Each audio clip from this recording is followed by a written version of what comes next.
Hello, everybody. Thank you once again for tuning into the IOEO podcast. I'm your host, John, and today it is just me, but that's okay. I hope everybody enjoyed their holiday. If you do celebrate Halloween, I think it's pretty much primarily a American holiday, my understanding at least. But regardless, I hope everybody had a great day, or whatever you ended up doing. Unfortunately, I could say I'd be disappointed that I did go somewhere and I sat on a porch and I handed out some candy while I wore like a ghost costume. It was just a sheet with like holes that I wore some sunglasses through. I had a good time though. I like eating candy. I love candy actually.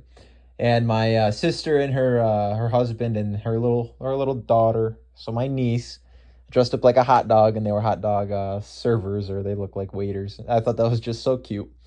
So that was fun. I hope everybody enjoyed their times as well. But the trunk or treat, or the trunk or treaters, or whatever you would say, I feel like that's taken away from it now, unfortunately. So let's talk about that for a second. So the trunk or treat, a lot of times people don't go house to house. So that means that a lot of people that enjoy handing out candy on Halloween don't get to see the trick or treaters anymore. That means they don't get to see the cool costumes. They don't get to scare the kids if that's what they're into, whatever. I had a good time because I got to see some of the kids' costumes. Some of them were interesting. Some of them were, a lot of them for some reason were from the Demon Slayer anime. Did not know it was that popular with like young kids. I do enjoy anime, and actually we'll talk about this at a different time. That I want to actually have a anime convention in Binghamton. I would love to do something like that in the spring maybe, or maybe in the summer as well. But I think it would be an incredible idea. I would love to do a anime convention in Binghamton, New York. So I would love to be the head runner on that. We'll see how far I could get. I'll have to talk to the city after these escapades with everything else. But regardless, I had a good time. But I know a lot of people are disappointed because they don't get to see the kids anymore, or they don't get to see the costumes, or it doesn't feel like Halloween. Because a lot of the times people will go to like a church parking lot, a school parking lot, or a lot of other parents will just open the backs of their trunks and hand out candy to kids as they kind of like go between each car. That can be fun. I haven't gone to a trunk or treat, but it does seem to take away a little bit from it, but it's in the effort of like keeping kids safe. Yeah, beyond some other reasons, I don't need to justify it, but I could side with the people that feel like trunk or treat is not what it used to, or is not the way to go, and that it should be as it used to be, which is like the house to house, but I can understand the difference. Anyway, there's something a lot more important that happened more recently that was not a holiday. Well, I guess you could say every 4 years it's a holiday, but that was the election. I got to vote. Yep, I did. I voted on election day, actually. I tried to do early voting. I actually had gone with my mother. I think one or maybe even two different occasions we wanted to go out and early vote. But the place we'd gone to, I guess I saw on people's Snapchat stories that they were going to vote at this one location. We went there and that's where we actually ended up voting on election day. But the times we went earlier, the couple days prior, we weren't able to, and there was nobody there. So it was a bit confusing. I guess it was just the timing of everything. But regardless, I still got to vote. So, my second time now voting in the national election. I did vote for some local politics as well. I'll say what I voted on. I won't say who I voted for. But I did vote yes on Prop 1 for New York to enshrine abortion rights in our state constitution. Very happy to say that I was part of that and that it did pass, especially considering that with the election, in case anybody hasn't figured it out yet or they are not knowledgeable. But Kamala Harris did make her concession speech, so that means that Donald Trump is going to be president again. He's the second president in history to get the non-consecutive terms, just like Grover Cleveland, I believe it was. I can't say exactly what number he was. I think it was like 21st and 23rd. You know what? Give me 2 seconds. So close. It's the 22nd and the 24th. And yes, it is Grover Cleveland. He was the 22nd and the 24th because that's how we count the presidents. It doesn't matter who it is. It's the order in which they become president. So you lost, Grover Cleveland lost re-election after he was president. So it was Grover Cleveland and Benjamin Harrison, then Grover Cleveland again. And then McKinley, who actually was assassinated. Anyway, so Donald Trump is becoming the president. Let me tell you a little bit about our history. This is what we'll talk about next. Our history in 1 ear out. As I already have discussed in the past, we used to be on a different channel entirely.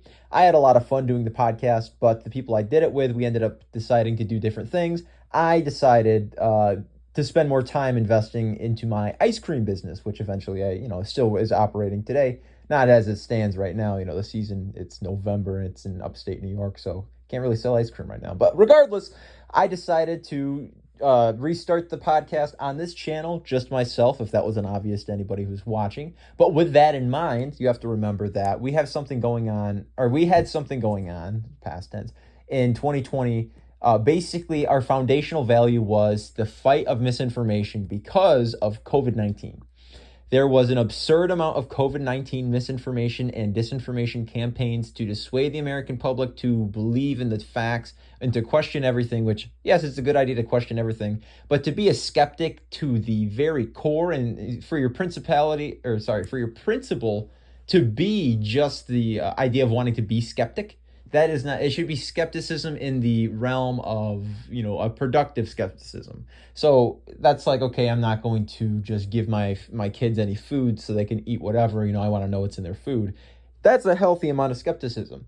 Saying that the foundation, or I've used the word foundation already, let's say the institutions that already exist, the World Health Organization, the CDC, and whatever else, yes, there were flaws to be found within the way they presented the data. And this is not to rehash information from over 4 years ago at this point, which is highly contested regardless. It's more to say this. Yes, there were failures on the part of these gigantic institutions on a global scale. However, that does not mean that throughout the entirety of their existence and their core foundational value, I'll say foundation, whatever, their core value is to spread misinformation and that everything is to be, yes, take it with a grain of salt means put a little skepticism in that, whatever salad you're making there with information that you're obtaining. That does not mean for your core or root value to be a skeptic just to be a skeptic. That's not very productive. Because when you do get into here's the better versions of things that you could enjoy if you're going to be skeptic about what you feed your kids, for example, again. Okay, now here's this. Yeah, okay, here's like an organic radish, say. Okay, what are the pesticides? Well, yeah, actually didn't use any pesticides. Oh, really? Yeah, and any GMOs? No, that's non-GMO as well. Wow, this is fantastic. And then you come up with like some other conspiracy, because when you start ruling out all of these, okay, well, it must be good then. You don't agree with yourself that it must be good enough is ever good enough. So you're going to conjure up this idea of another thing to pick apart and have a problem with until it's like, well, all right, now it's another thing. That's a whole different problem that I'm having with what I'm feeding my kids. You gotta give up a little bit of concession when it comes to, for this specific example, for what you feed your kids or what food is readily available, at least in this country. That's a whole separate topic, and we can go deep into that in another episode entirely about, the conditions of the food in this country and how it's gotten as bad as it is. Because, if you're an American and you live in this country and you're going to like McDonald's, you understand, okay, maybe that's not the best food you could be eating. But there's options in this country that are really expensive, like in the organic way. And that gets to the point where it's like, yeah, maybe this is like the best type of food you could have. Is it perfect? No. But to have that perfect food, you basically got to grow it yourself, which that's what more of an advocate I could say I am for. At my house and through my upbringing, we grew a lot of our own, vegetables or any of our own, not so much fruits. We have like apple trees, but we didn't really get apples from them. But we have chickens, we had rabbits, we had chickens. So we had layers, we had chickens for eggs, and then we had the feeders or the eaters, which is you feed them to eat. So, and my parents actually butchered them at the house on this property that I'm at right now. We did rabbits as well. We did bees. I would say that we were homesteaders to a certain extent because a lot of the things that we'd enjoy, my mom would go crazy with canning after we would have a harvest from our 17 garden boxes on our, small plot of land that we have.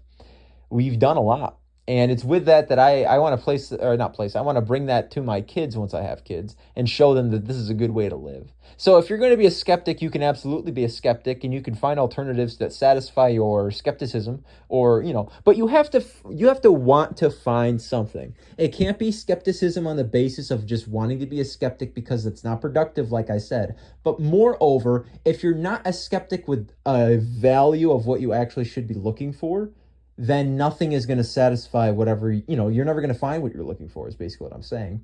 And that proves to be a fallacy in a way, that you're never going to satisfy yourself because you're not trusting anything. You have to trust things a little bit or else you're going to get too far into the loony bin and then, No, loony bin is like an old word, the way they would say if you were going into an insane asylum or if you were going to a psychiatric ward. So you're not truly going crazy. Loony bin is like an older word. I've heard like older people say it, or it's been repeated through other people. I just don't want to echo something with it have a different connotation if that's the interpretation from other people. If you don't trust things to such a certain extent that you start to conjure up a conspiracy of what it should really be for it to actually say, and mind you, nothing in reality, that becomes an actual psychotic issue, that nothing in reality is going to satisfy what you truly feel or what you want. So you're never going to find what you want, but you're going to question everything. That becomes a terrible curse that you've placed upon yourself. Yes, it's important to be a skeptic, but you have to have a certain amount of rationale that allows you to accept what you see as what it is. It's good to be skeptic. You can't always be that way. And say even if you were in a survival situation, you're not going to be like, okay, well, this water might be downstream from a factory that spills, whatever chemicals, and it could be contaminated. Yeah, you could worry about that, or you could die in the next 3 hours because you haven't drinking anything in 3 days. Those are concerns you can have, and there's circumstances that change everybody's morals on the spot because it is as crazy as we'd like to believe ourselves to really be resilient in a way. We are fluid, indecisive creatures that conform and shape to whatever the situation determines us to need to be.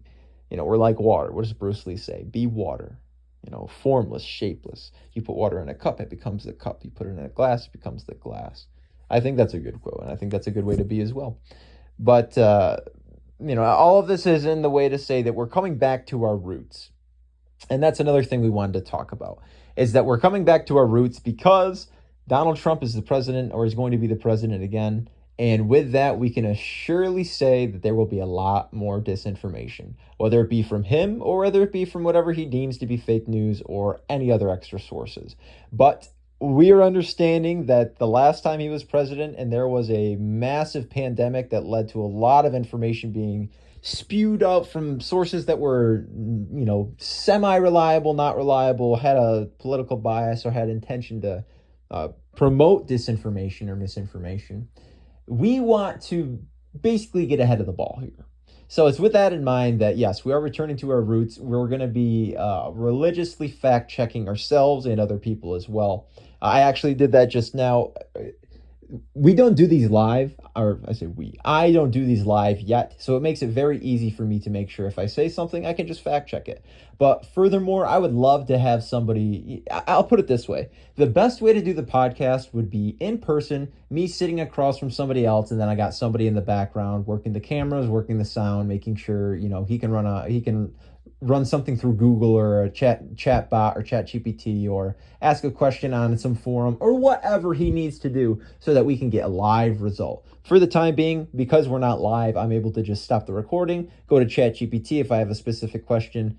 Most of the time, that's what I will do. And if it doesn't seem like that's actually the case, or if it's inside a source, I'll go into Google and I'll try to find my own thing. But anymore, it's the convenience of just going to chat GPT, typing in my exact problem, which you search something on Google with your exact language, you're not going to find it. You're going to find something like it, or hopefully what you're hoping to find is the answer to your problem.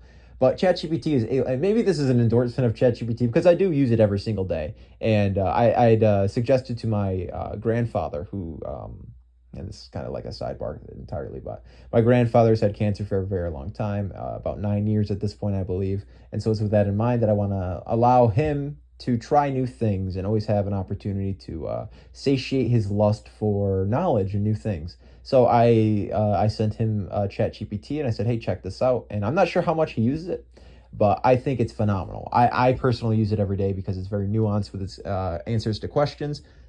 Again, I'm not going to say that it's ever given me something that wasn't 100% factual. I can guarantee that it's given me information that I was like, yeah, okay, that's either the math is just not correct. Like something I did yesterday, for example, and sorry if this seemed like an endorsement for ChatGPT, but now it seems like I'm ripping it. This is just the honest, this is just my interpretation of things. This is what's happened. I've been out of school for a while, about 7 or so years. I have not done long multiplication or long division in a very long time. And if you know what I mean, you know what I mean.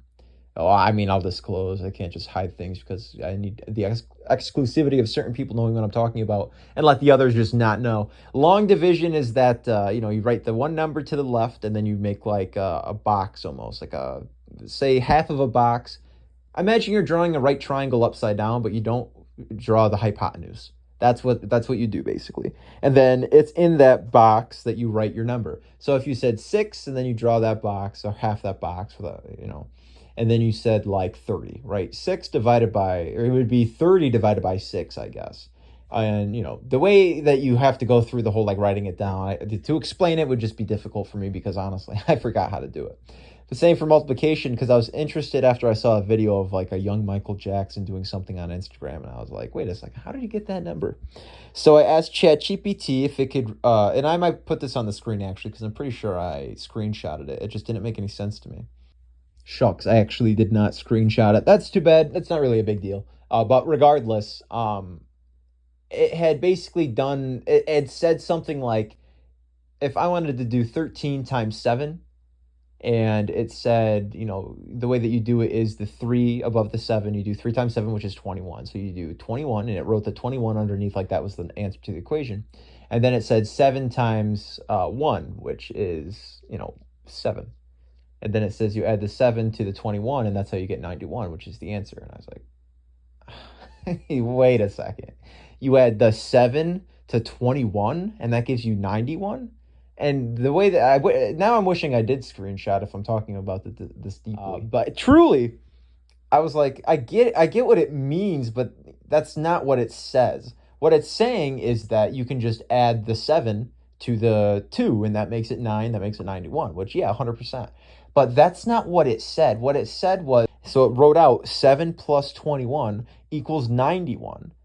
I was like, I could understand why, but the equation that it wrote was wrong, because obviously 21 plus 7 is not 91. So I understand what it's doing, but it should have said 2 plus 7 is 9. 9 and 1 makes 91, not 21 plus 7 is 91. So I was like, wait a second, that is so crazily wrong.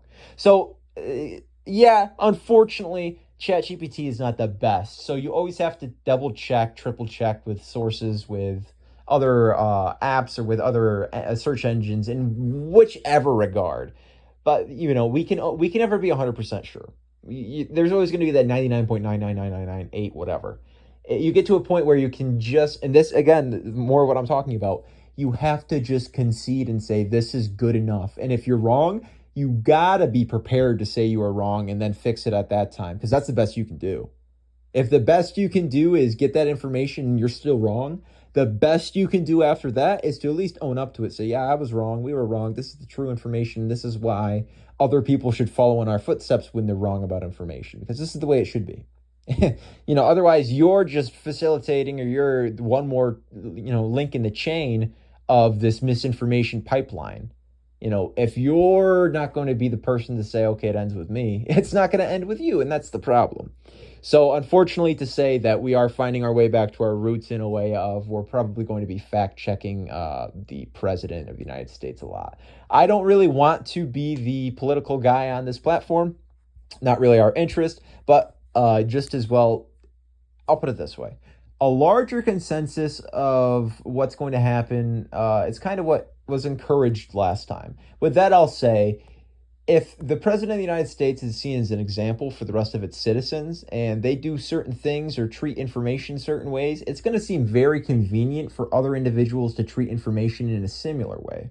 So that's why it's very important, of the utmost importance, I would say, at this time, to understand that, yeah, 1, we need to get ahead of this, and 2, we're probably going to be fact checking a lot. But 3 is the big one, and that's the change in culture from a certain individual being the example for most Americans. And that's something that we really can't do anything about. I will reveal who I voted for. I voted for Kamala Harris. I do live in New York. I live in Binghamton, if I haven't made that clear yet. I don't really want to share a lot of my political opinions, but I'll share for this instance one reason I voted for. Well, I'll put 2, because one of the reasons is because I don't want Donald Trump to be the president. But I voted for Kamala for one reason over Donald Trump. And I'll say one good thing for Trump as well, just because I'm a moderate through and through. I'm an independent, but I'm a moderate. I do believe that bipartisanship is really the only way to get anything done in this country. and that it should be encouraged at every instance to see the individual for what they would like, what they do, versus what their parties assign them for. So that's just a little bit about me. But regardless, Kamala Harris, her idea for, I think it was like a $25,000 tax credit for new home buyers. We have a very serious problem with people either on the cusp of homelessness or people that are already experience homeless issues or housing issues in whatever regard. And that's something that would, in my mind, and in my, last year, my sister and her husband just bought a house, or I think maybe 2 years ago almost. And yeah, that's something that would do fantastic for a lot of people. And you could say, okay, where are you going to get the money? Or, and these are gripes that you need the answers to those questions. And yeah, I had that same concern, but it's the policy that you're going to say, this is my policy. We're going to try to get it done with, whatever means we have at the time. So it's with that I'll say, okay, where are you going to get the money from that? It doesn't 100% make sense. Is the advent appropriate? Yes. Can I vote for that? Yeah, sure. Moreover, I really liked her running mate, Walz. I really liked him. Tim Walz. I would have voted for him if he was president. He shared, I believe he's pretty moderate as well. And he's got a lot of conservative values for being a Democrat as well. And that's something that's important to me. So for that reason alone, I like the idea of having the tax credit for first-time home buyers. But moreover, it's more of an anti-vote for Donald Trump because, and this is, sorry if I'm going on about this. We don't really want to be the political channel, but just for a basis of understanding, I truly do worry that Donald Trump will probably try to extend his power, to take over certain portions of the government, if not the government as a total. And that's a very scary thing, and there's precedent for that exists already. I'll share my experience of how my reaction to finding out the news on January 6, 2021 was. So when I was at work, my phone happened to die, and I worked at Dick's Warehouse in Conklin. And I'm only saying this because if you work there or it sucks. It's the worst job I've ever had. Sorry if anybody from Dick's Warehouse is... Actually, I'm not. You can commiserate with me because you knew how bad it was there. It was absolutely terrible. All right. And this was like after peak season. I was on second shift. It sucked. All right. It sucked, man. Anyway, so my phone had died, and I was like always on my phone listening to music as much as I could. I wasn't like on my phone while I was working. I was actually a pretty good worker, but I was always listening to music. So here's the thing. My phone had died, and I was, involved with seeing how the election was going to turn out because it was like the day that they were certifying the slates from the states in the Capitol building. And I did not have a car charger, so I had to go all the way home. So as I'm driving home at like 5:30 or so, I just turned the news on. And NPR radio, I do enjoy NPR as well. They're a good source of information on occasion. What I found is that they do have a bias. It's a very slight bias towards Democrats, or towards the left, you would say, with the people that they bring on versus what what they say. I really don't think they do a good job. If anybody, or is it NPR, I think it's NPR radio, or just NPR. They do a pretty good job, in my opinion. That's just my opinion. As far as factually how their sources add up, they do a very good job, and that's not up to opinion. They do a very good job. But in my mind, and from what I'd listened to in the past, it does seem like they have the slightest left-leaning bias. Just something to keep in mind. And that's my personal opinion from the, in my interpretation, extrapolation of the things they had said on there. Regardless. So this is where I'm getting my news from. I can't say I can't say verbatim what I was listening to or what they had said, but it went something like this. After the attacks at the Capitol today, this, so many people are dead, because I think it was like 5 or so people dead after the riot or the attack on the Capitol today. And I'm thinking, wait, what? Like, what country is this? Like, what country got their capital attacked? And then it goes to like what they were, it plays a soundbite of people like chanting or whatever, and they're speaking English, and they're saying like, hang Mike Pence. And I was like, wait, what? Like, there's that first like fear of like, what do you mean there's an attack at the Capitol building? Like, what do you mean there's like ours? Like the United States Capitol is under attack right now? Obviously, this is like, a couple hours after everything had gone down. The National Guard was there at this time, or I think it was like the next day or whatever. The National Guard got there. But this is still me driving home, listening to the radio, just kind of losing my mind for a little bit, going like, this is real life. Like, is this real life? This is happening. Like, this is actually happening. Like, wow. An attack on democracy, like the first attack on the United States democracy basically since the Civil War in 1861. 1861, the 19th century. This is the 21st century.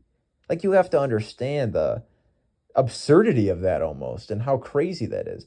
And everything that's come out afterwards and, the convictions with whatever else, that's almost secondary, I would say, to the fact that Donald Trump has a history of trying to take over the United States government and extending his abusing his power, extending his reach of power.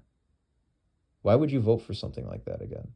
So I don't think Kamala was even that great, but I was willing to vote for her if it meant that in New York State, because the Electoral College, New York State was going to vote for, a Democrat or the Democrat or Kamala.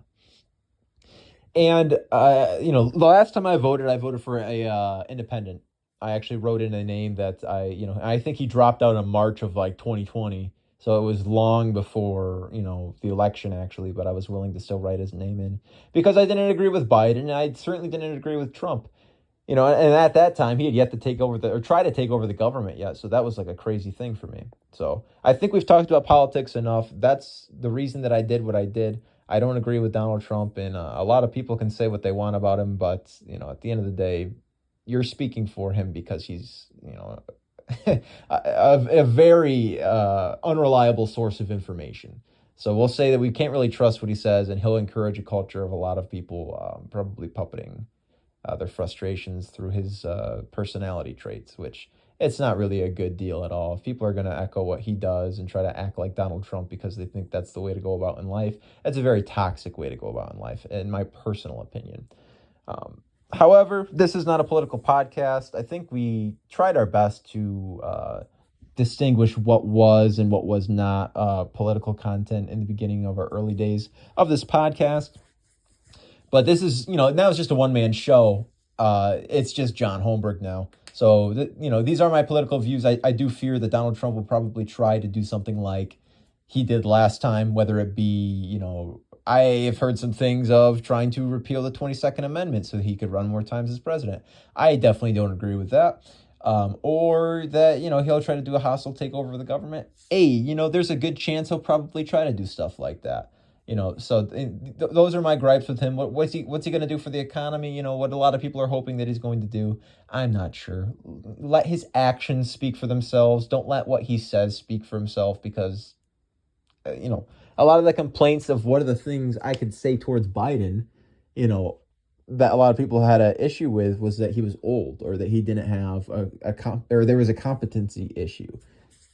If Donald Trump runs, he's president, he'll be president until the end of his, next 4 years. He's 78 right now.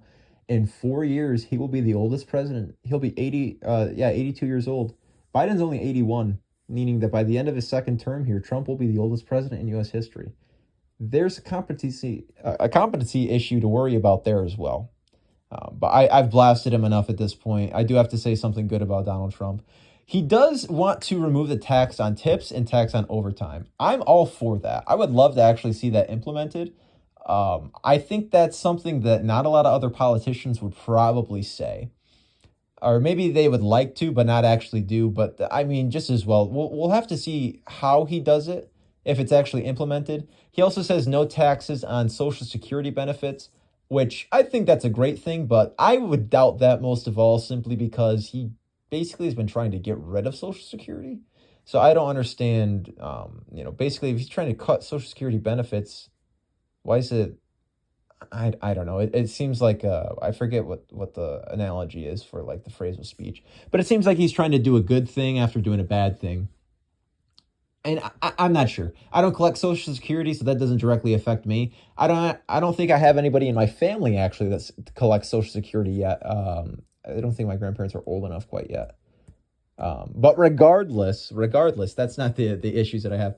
But something good I could definitely say is that if he does do the no tax on tips, which again, I think that's a state thing though, like, because that's not like a federal, and even how would the president do that?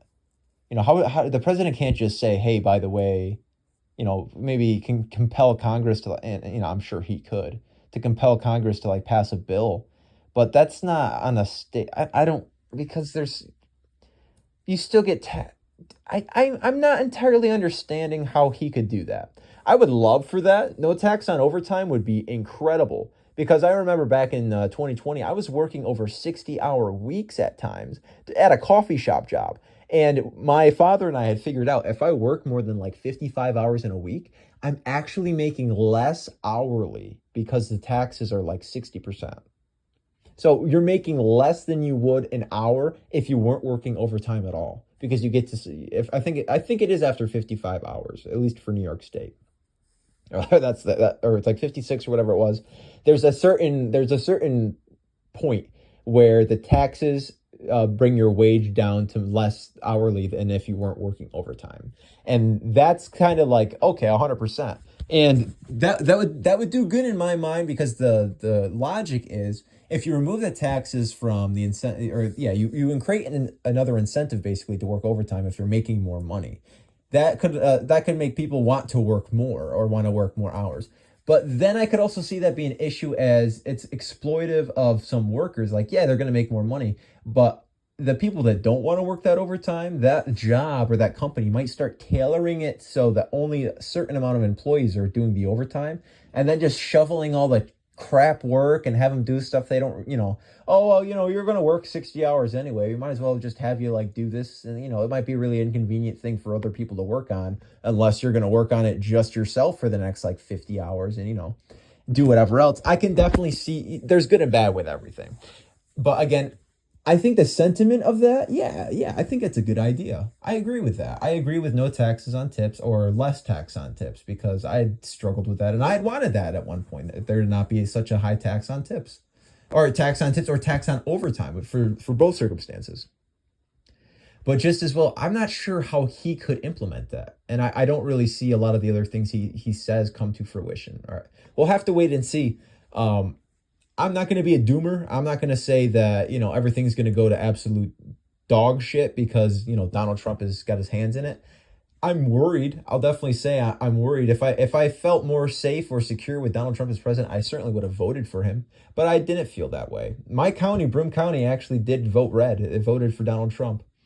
I usually don't like using distinctions for colors, because it generalizes even further than a political party generalizes already. And that's what we're trying to fight as well. So that's just like a negative feedback loop of, well, okay, if it's general, enough said, basically. We've talked about politics enough. I did say in the beginning, or I've said throughout, that this is not going to be a political commentary podcast.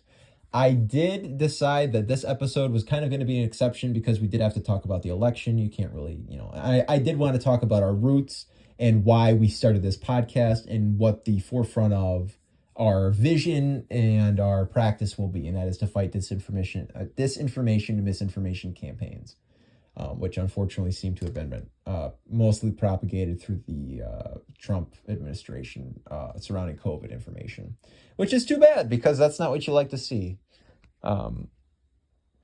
That's not what I like to see, at least. If anybody wants to comment something political in the comments, or if you think I'm so wrong that you really got to tell me, go for it. We'll be careful. I really don't mind what you guys post in the comments. You guys can really say anything. If it's something like really terribly mean, probably best if you just didn't comment anything. But end of the day, I got some pretty thick skin. I'm a business owner. I've been around the block, and I'm not worried about what people are going to say about me and hurt my little feelings. Just as well, it's not really nice to just have to read like total garbage from people. But what I'm more trying to say is, if you do want to say something, and my worry is that people feel so compelled to like speak their mind, go for it 100%. This is your place for it. If you use language that is hate speech in any regard, just know that I'm going to have to delete that comment, because we don't want that on here. The same rules that I ask everybody to follow on the podcast, I would hope that everybody follows in the comment section as well. I feel like that's just fair. I feel like that's a good rule we could rock with for the rest of the time of this podcast. So if you wouldn't say it, or I wouldn't condone it being said on the podcast, please don't say it in the comments. And if you want to challenge that rule, if you want to see how far you can get, I'm not going to, I can turn off the automated responses or whatever it is. If, like you said, a certain word, it'll just delete your comment. Because we are big proponents of the First Amendment as well. I think in like 10th grade, I did a school project about the First Amendment. Or no, 12th grade. And I got points off because in the middle of the conversation, I said, if you want to be racist, like, my friend here, I said his name. And the teacher took points off because I had said, he's like, you can't call out people for being racist, in your presentation. And I said, you don't understand. My presentation is on the First Amendment. I was like, that's kind of ironic for you to take points off. For me, I get it, sure, whatever. But at the end of the day, you do have to consider, like, I got points off of a presentation I did about the First Amendment for something I said. And that's kind of funny, right? But yeah, just as well, I'll say it one more time. If you don't think I would condone the language you're using on the podcast, don't use that language in the comments section. I think that's pretty fair, and I think that's pretty respectable as well.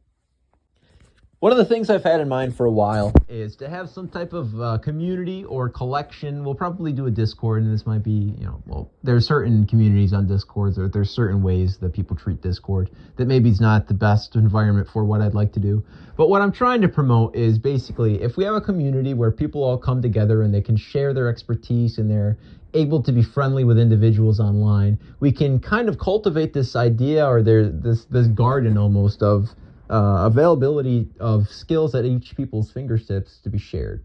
What I'm trying to say is basically if we all network with each other in this nice, comfortable community where everybody feels comfortable sharing, then we can all get a lot of work done together. And that's something I've wanted for a while. I've tried to inspire some local individuals that were involved with stuff to kind of try something out like that. But it doesn't really connect well. A lot of the people I tried to get involved at least weren't super interested. And so I am hoping if people are interested that they can actually do some work. I'm sorry, I'm not going to pay you for any of this work. This is kind of just going to be like, hey, I wanted to share. As much as you would ask somebody to comment on Reddit to, hey, if somebody makes a post, I need help with whatever, my car makes a sound, whatever. And then, you take that time to comment because you're an expert and you'd like to share. That's very valuable.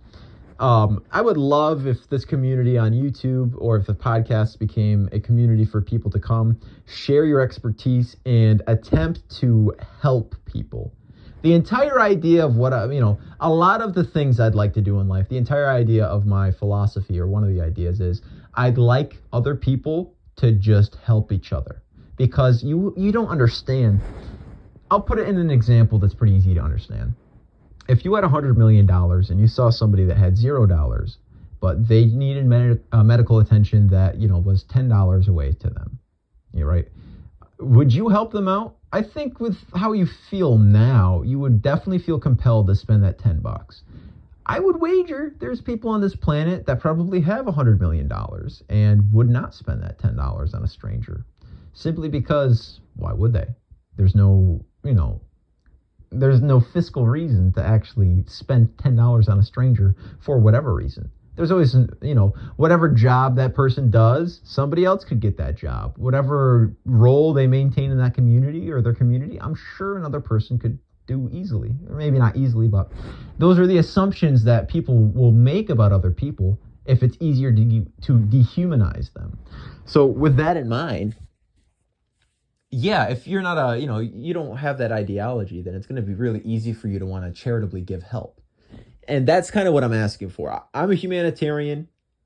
It's very important for me to inspire others to kind of want to do that as well. I'm a big advocate for the Rotary Club as well. I was in the Rotary Club for a while. I'm not actually currently in the Rotary Club, really.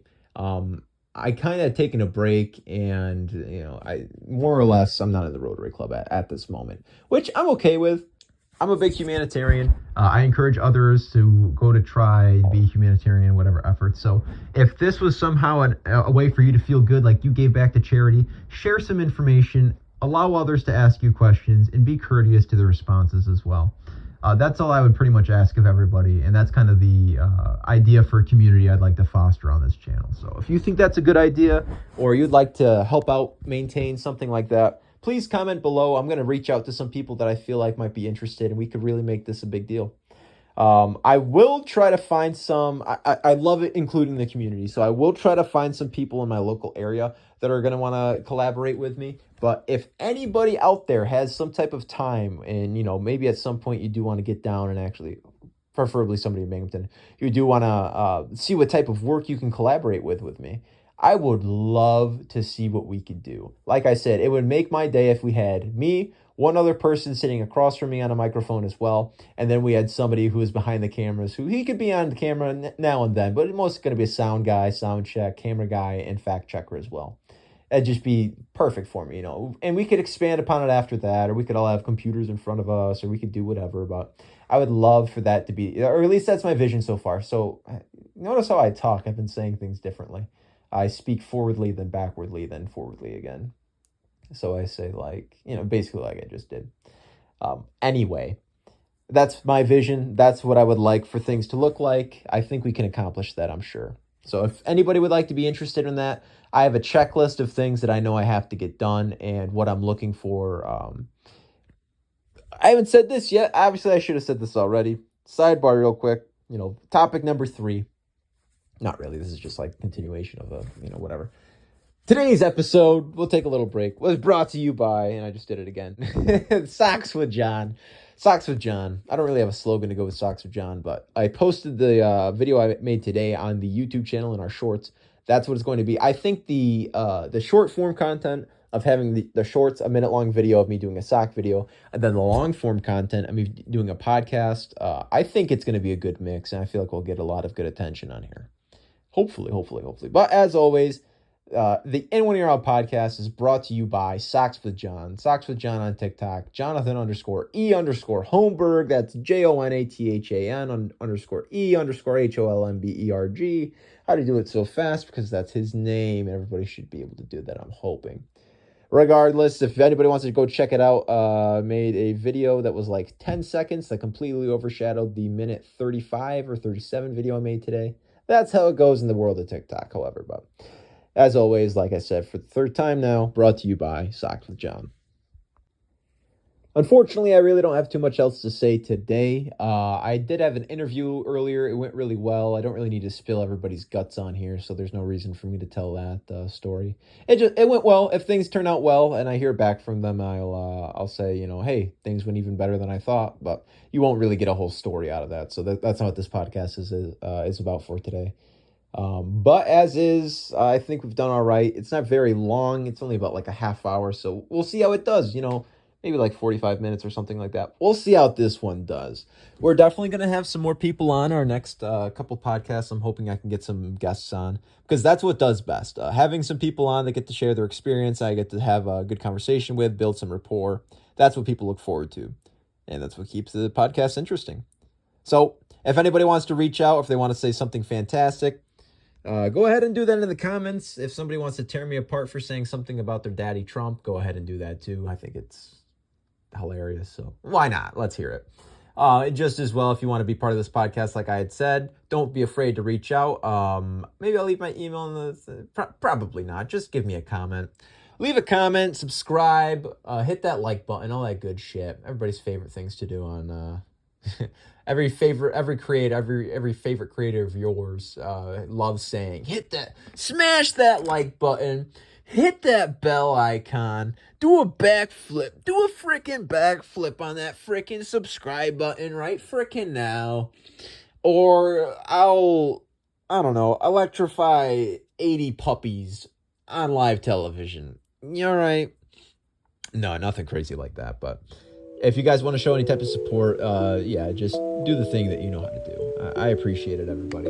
That's going to be everything from the In1ER podcast today. I'm your host, John. As always, look forward to the next one coming relatively soon. Hopefully not a week out again, but we will see you in the next one, I'm sure. Take care. Goodbye. Adios, mis muchachos. And peace out. Peace out.